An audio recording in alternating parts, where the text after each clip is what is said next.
성도 여러분 반갑습니다. 오늘도 우리 주님과 동행하는 복된 하루 되신 줄로 믿습니다.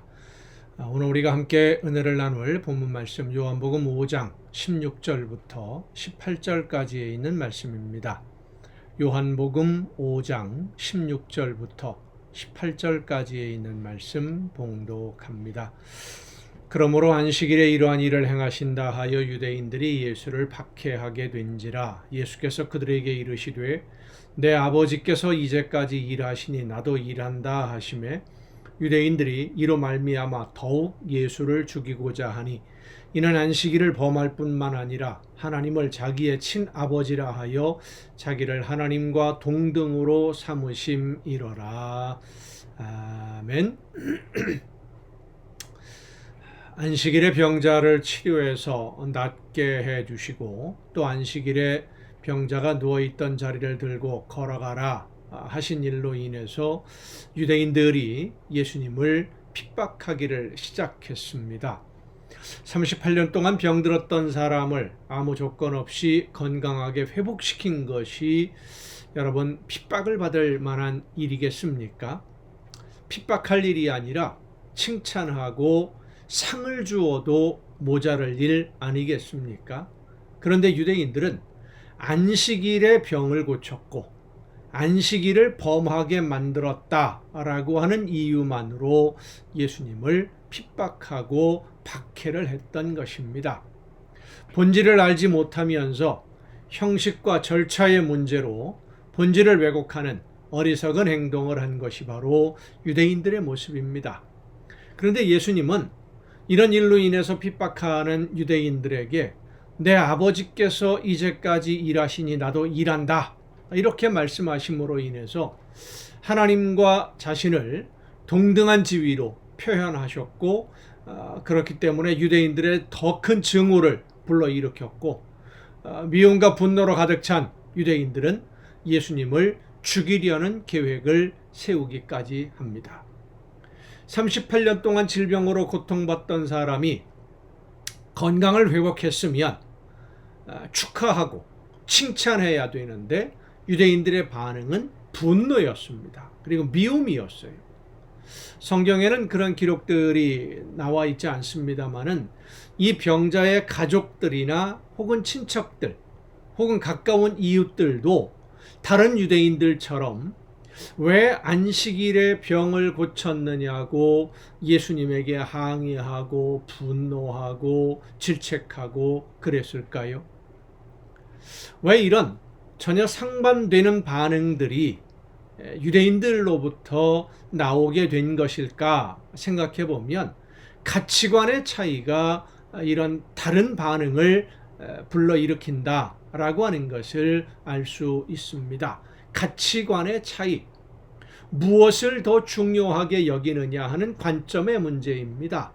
예를 들자면 명예를 중요하게 여기는 사람은 다른 그 어떤 것보다 명예를 지킬 수 있는 그런 길을 선택을 하지만 돈을 더 중요하게 여기는 사람은 명예나 권력 다 필요 없다. 돈만 벌 수 있다면 명예나 권력이라고 하더라도 돈 버는 수단으로 사용할 수 있는 겁니다. 음식을 선택할 때에 건강을 중요하게 생각하는 사람이 음식을 고르는 기준과 맛과 먹는 즐거움만 중요하게 생각하는 사람이 음식을 선택하는 기준, 방법 다를 수밖에 없지 않겠습니까? 예수님은 한 사람의 회복이 가장 중요한 문제였고 한 영혼의 구원을 가장 중요한 문제로 보셨습니다. 왜냐하면 그것이 하나님이 원하시는 뜻이었기 때문입니다.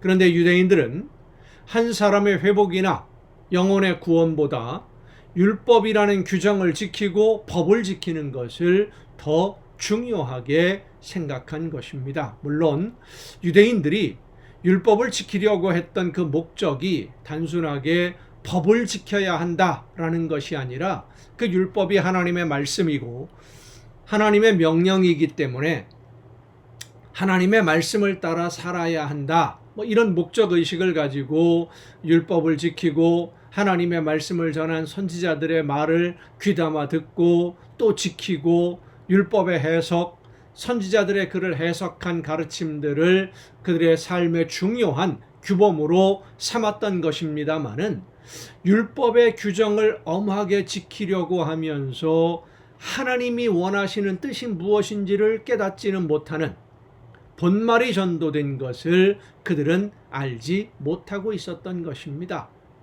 예수님이 안식일에 병자를 고치시는 일들이 반복되면서 유대인들과 분쟁이 그치지 않았던 것은 이런 형식과 절차, 규정과 법칙에 얽매여서 무거운 짐을 지게 된 사람들에게 하나님의 은혜와 진리의 말씀 안에서 누리는 자유를 예수님은 전하기 위해서 안식일에 쉬지 아니하고 하나님이 원하시는 뜻을 실천하신 것이다 라고 할 수 있습니다. 형식과 규칙은 중요하게 여기고 지켜야 하는 규범이면서 또 우리 사회가 유지될 수 있는 중요한 공동체의 약속입니다. 무시해도 된다는 것이 아닙니다. 하지만 규칙과 형식은 사회의 구성원들이 함께 살아가기 위한 약속이지 그 규칙이 절대적인 선과 악의 기준이 될 수는 없다고 하는 사실입니다. 선과 악의 기준은 하나님에게 있습니다. 하나님이 원하시는 가장 중요한 원칙이 무엇인지를 우리는 먼저 알아야 되는 것입니다. 원숭이들을 상대로 해서 실험한 중요한 실험이 있습니다. 한 울타리 안에 원숭이 5마리를 넣어두고 울타리 한복판에 커다란 사다리를 하나 세웁니다. 그리고 사다리 맨 위에 원숭이들이 좋아하는 과일을 가득 담은 바구니를 올려둡니다. 과일 냄새를 맡은 원숭이가 사다리를 올라가면은요, 사다리를 한두 계단이든 올라가기 시작하면 울타리 전체에 물벼락이 떨어집니다. 이 물은 원숭이들이 참 싫어하는, 아주 싫어합니다. 물에 빠지는 걸 아주 극도로 싫어하는데 어떻게 보면 두려워하기까지 하지요. 근데 사다리에 올라가려고만 하면 물벼락이 떨어지는 거예요. 이렇게 몇 번 반복이 되면 사다리에 올라가려는 원숭이가 있으면 다른 원숭이들이 막 때려서라도 올라가지 못하게 막아요. 그렇게 과일 바구니가 거기에 있어도 올라가면 안 된다라는 것을 그 안에 있는 원숭이들이 어느 정도 익숙해지게 되면 그 5마리 중에서 2마리를 빼내고 다른 원숭이 2마리를 집어넣어요. 물벼락 맞은 경험이 없는 원숭이죠. 그러면 새로 들어온 원숭이가 사다리 꼭대기에 과일 바구니가 있는 것을 보고는 올라가려고 합니다. 그럼 나머지 3마리가 어떻게 합니까? 원래 있던 물벼락을 맞았던 원숭이 3마리가 막 달려들어서 때립니다. 못 올라가게 막아요. 왜냐하면 이 3마리는 그 사다리에 올라가면 어떤 일이 벌어지는지를 알고 있거든요. 그렇게 반복해서 처음에 물벼락을 맞았던 원숭이들을 처음에 5마리가 있던 것을 2마리를 빼내고 다른 원숭이 집어넣고 또 1마리 빼내고 또 1마리 집어넣고 이렇게 몇 마리를 계속 교체를 하다 보면 처음에 물벼락을 맞았던 원숭이들은 울타리에서 다 나오고 물벼락을 한 번도 맞아보지 않은 원숭이들만 이제 그 울타리 안에 머물게 되는 겁니다. 그런데도 여전히 사다리에 올라가려고 어떤 원숭이가 1마리가 시도를 하면은요, 다른 원숭이들이 달려들어서 때려서 못 올라가게 막는 겁니다. 왜 거기에 올라가면 안 되는지 모르지만, 이유를 몰라요. 그런데 사다리에 올라가려고만 하면 다른 원숭이들에게 두드려 맞는 게 그 울타리 안에 규칙이 되어버린 겁니다. 왜 그렇게 됐는지 모르지만, 원인은 모르는데. 예수님은 한 사람을 소중하게 여기셨고 한 영혼을 가장 소중하게 여기셨습니다. 예수님을 본받는다라고 하는 것은 예수님의 그런 마음을 본받는 것이고 예수님의 가치관을 담는 것입니다.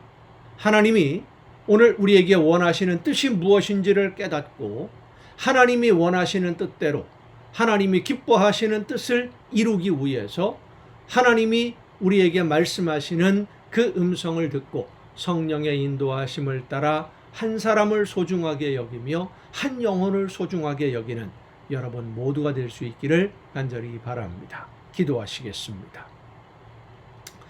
오늘도 연약한 저희들을 은혜 가운데 돌보시며 인도해 주시는 아버지 하나님, 하나님의 말씀을 듣고 하나님이 원하시는 뜻이 무엇인지를 깨닫고 하나님께서 원하시는 대로 맡겨주신 사명 즐겁게 감당하며 기쁘게 감당하며 아름다운 열매로 하나님께 영광 돌리는 우리 모두가 되게 하옵시고, 하나님이 원하시는 모든 뜻이 우리의 순종과 헌신을 통하여 아름답게 이루어지는 귀한 은혜를 누리게 하여 주시옵소서. 아름다운 하나님의 나라를 세워가는 일꾼으로 쓰임받는 우리 모두가 되게 하여 주시옵소서. 이 모든 말씀을 예수님의 이름으로 기도하옵나이다.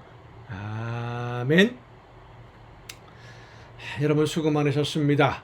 내일은 거룩한 주일입니다. 주일 예배를 통해서 하나님의 은혜를 풍성하게 누리시고 저녁 이 시간 8시 가정 예배 시간에 여러분 모두 함께 다시 만날 수 있기를 바랍니다. 내일 뵙겠습니다.